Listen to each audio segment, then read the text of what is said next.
Hey guys, this is Hamon, and welcome back to Bytesize, a show where I review games that I take an interest in. They have to be old, they have to be new, they just have to be something I'm interested in.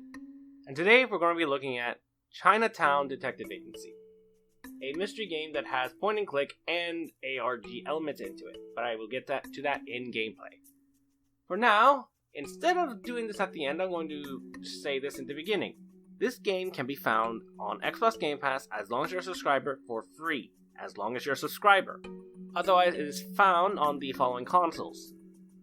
And with that said, the story of the game is that you are an ex-cop turned private detective that takes on the jobs that most cops wouldn't really bother with, or that people don't really trust the cops to take care of.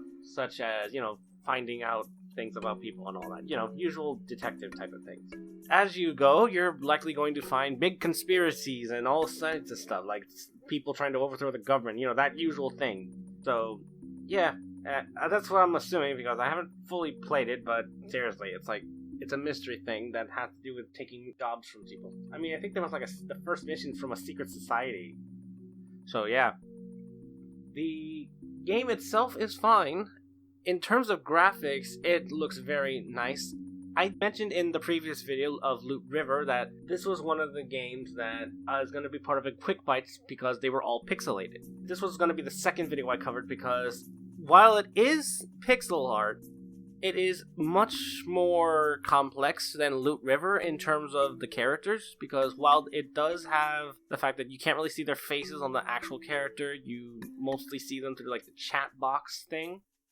They have a little more detail to their clothing and all that, so that, you can get a little more of their personality, their lifestyle, that kind of thing out of them. And then, of course, like before, the background is actually a lot nicer, more detailed, while at the same time very simple in terms of color and all that. Although the color formula that's around them, I don't know the actual term for it, but the color formula that they use is actually very nice for both Chinatown and the rest of the world that you visit as you're going through your mysteries. All in all, it's very lovely. And that's really all I can say. I can't really say that there's any need for improvement.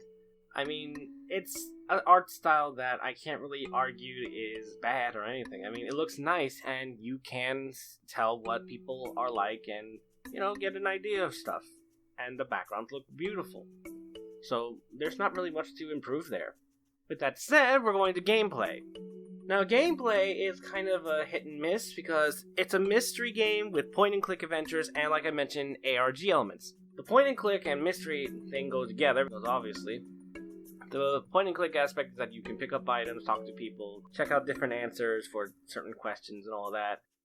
The mystery part is that you sometimes will get clues, whether it's through dialogue or via an item that they give you that you have to decipher and thus figure out where you're supposed to go next or figure out what the person was doing or the time, that kind of thing.